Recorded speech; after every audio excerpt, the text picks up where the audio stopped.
শ্যামসুন্দর ব্লগে আপনাদের স্বাগত জানাই। আমাকে দেখছেন, আমি শ্যামসুন্দর। রওনা দিয়ে দিয়েছি বীরভূম জেলার বিখ্যাত জয়দেব কেন্দুলি মেলার উদ্দেশ্যে। সেই মতো বেরিয়ে পড়লাম আজ 13ই জানুয়ারি 2026 মঙ্গলবার। রয়েছি শেরাফুলি লঞ্চে এবং সামনে দেখছেন শেরাফুলি ফেরিঘাট। গঙ্গা পেরিয়ে ওপারে শেরাফুলি রেলওয়ে স্টেশন থেকে সোজা যাব চন্দ্রনগর স্টেশনে। চন্দ্রনগর থেকে ধরবো বিশ্বভারতী পাস 5:14-তে।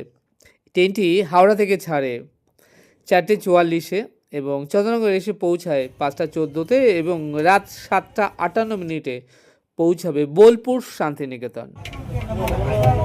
আমি এখন বিশ্বভারতী ফার্স্ট চলেছি বোলপুর। কথা বলতে বলতে ট্রেন এসে দাঁড়ালো বোলপুর শান্তিনিকেতন রেলওয়ে স্টেশনে। এখন ঘড়ির কাঁটায় ঠিক রাত 8:02। ট্রেন থেকে নেমে প্ল্যাটফর্মের বাইরে চলে এলাম। আপনারা দেখছেন বোলপুর শান্তিনিকেতন রেলওয়ে স্টেশন এবং বাইরে থেকে একটা টোটো নিয়ে নিলাম। টোটো ছুটে চলল বাস স্ট্যান্ডের দিকে এবং সেখান থেকে বাসে রওনা দিয়ে দেব বিখ্যাত জয়দেব কেন্দুলির মেলার উদ্দেশ্যে। সেই মতো দেখছেন টোটো করে এগিয়ে চলেছি বাস স্ট্যান্ডের দিকে। এই জয়দেব যাওয়ার একমাত্র উপায় হলো এই বাস। আর যারা নিজস্ব প্রাইভেটে যেতে চায় তারা যেতে পারে। বাসে করে সময় লাগবে ঘন্টা দেড়েকের মতো। বাস ভাড়া 50 টাকা। যা হোক, টিকিট কেটে বাসে চেপে বসলাম এবং বাসও যথাসময়ে ছেড়ে দিল। ঘড়ির কাঁটায় রাত ঠিক 9:30 এসে পৌঁছে গেলাম জয়দেব এর মেলায়। আপনারা দেখছেন জয়দেব মেলা প্রবেশের যে মূল গেট। ধীরে ধীরে এগিয়ে চললাম জয়দেব মেলার উদ্দেশ্যে। এখান থেকে আধা কিলোমিটার পথ পায়ে হেঁটেই আপনাকে মেলাতে পৌঁছাতে হবে, তাই পায়ে হেঁটে পৌঁছে গেলাম জয়দেব কেন্দুলির মেলায়। আপনারা দেখছেন সেই 450-500 বছরের পুরনো বিখ্যাত সেই মন্দির। এবং যখন এই জয়দেবে এসে পৌঁছালাম ঘড়ির কাঁটায় তখন রাত ঠিক 10টা বাজে। তখন হাজার হাজার দর্শনার্থী ভক্ত ভিড়ে মুখরিত এই জয়দেব মন্দির। তখনও চলছে ভক্তদের লম্বা লাইন মন্দিরে পুজো দেবার জন্য। জয়দেব মেলায় মূলত মকর সংক্রান্তি উপলক্ষে পুণ্যার্থীদের পুণ্য স্নান, আর সেই সঙ্গে রয়েছে আখড়ায় আখড়ায় বাউল ও কীর্তনিয়াদের গানে মুখরিত প্রতিটি আখড়া। এই যে এখানে 150-র উপরে আখড়া রয়েছে এবং প্রত্যেক আখড়ায় চলছে বাউল কীর্তনিয়াদের গান, সেই সঙ্গে নানান সাংস্কৃতিক অনুষ্ঠান, কীর্তন, ভজন, ভাগবত পাঠ। পশ্চিমবঙ্গে নানান স্থান থেকে কীর্তনিয়া এবং বাউল যারা গান পরিবেশন করে থাকেন তারা নিজে খরচে এই জয়দেব মেলায় এসে থাকেন এবং কীর্তন এবং বাউল গান পরিবেশন করে থাকেন। এই লক্ষ লক্ষ শ্রোতা ভক্ত এবং দর্শনার্থীদের সামনে কীর্তন পরিবেশন করাটা তাদের জীবনের অতি সুকৃতি বলে তারা মনে করেন।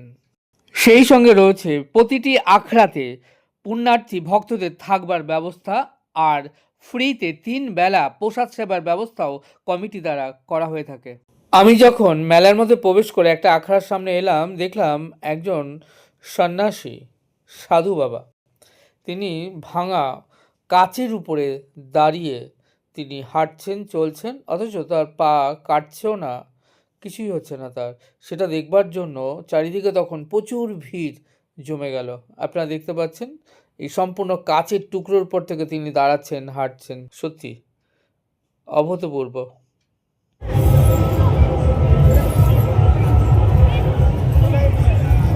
অজয় নদীর ধার দিয়ে এই যে বিরাট জয়দেব মেলা, এই যে 150-র উপরে আখড়া, একের পর এক আখড়া ঘুরতে ঘুরতে চলেছি, কোথাও বাউল গান চলছে, কোথাও কীর্তনিয়া, কোথাও ভাগবত পাঠ, কোথাও নানান সাংস্কৃতিক অনুষ্ঠান। পৌঁছালাম একটা কীর্তন, লীলা কীর্তন চলছে এমন একটা প্যান্ডেলে। কি সুমধুর কণ্ঠে যিনি গাইছিলেন, সত্যি মনটা যেন ভরে গেল তার কীর্তন শ্রবণ করে।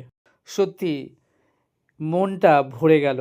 এত বিরাট, এত বিশাল এই জয়দেব মেলার পরিধি।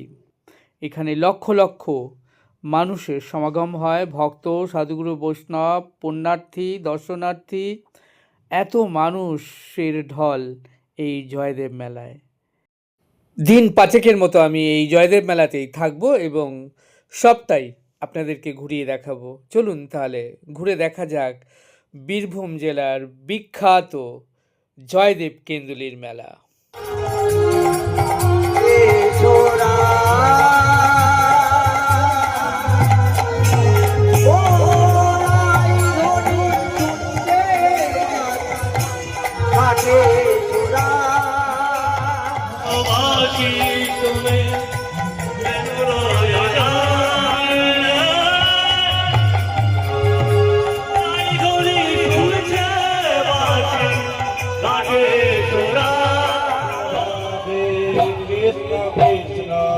গোবিন্দ গোবিন্দ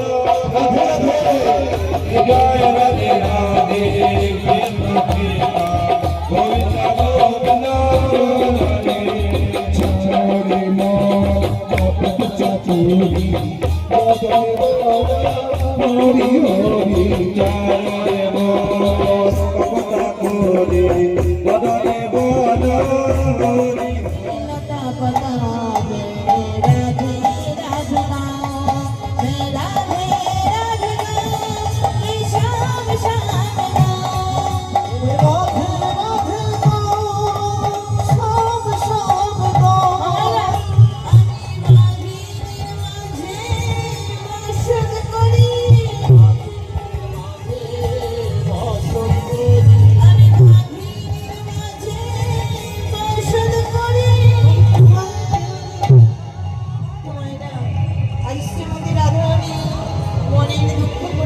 বলছি পড়া পড়া কেউ না জানো পড়াই তুই তো জানিস আমি কেমন ঘরে বাস করি।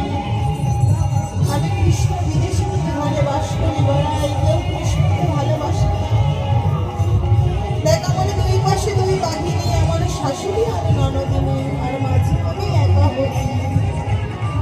কেউ আমার বধূকে ভালোবাসে না।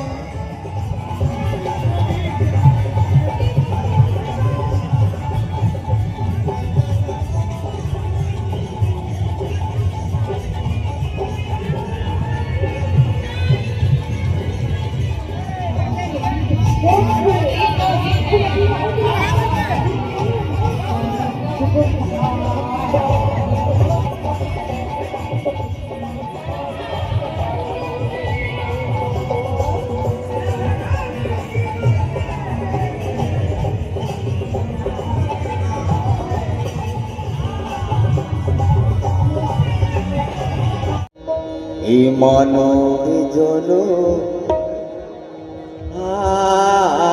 আর হবে না, এই মানব জন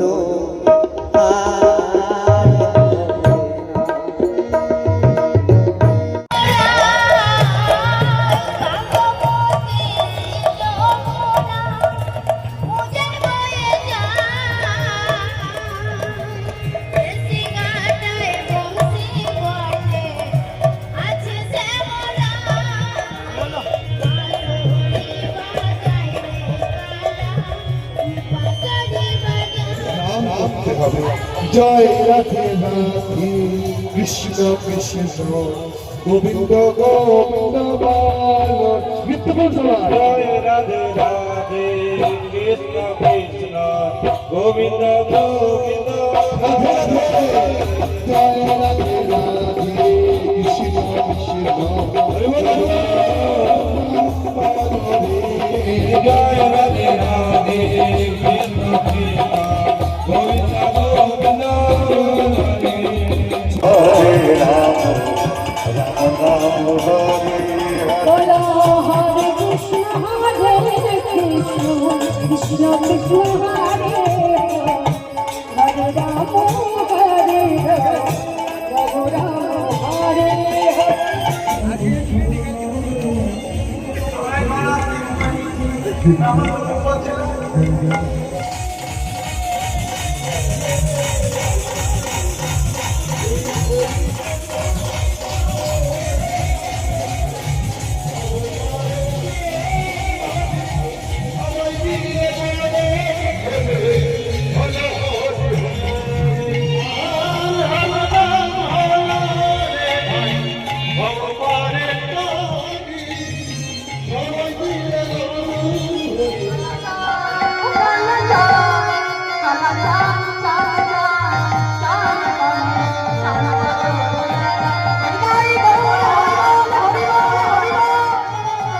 চল রে আমার মন,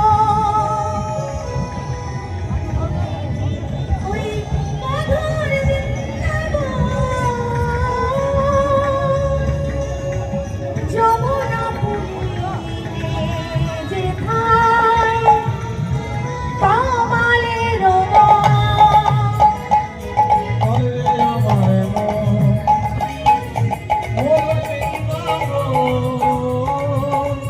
যমুনা পুরে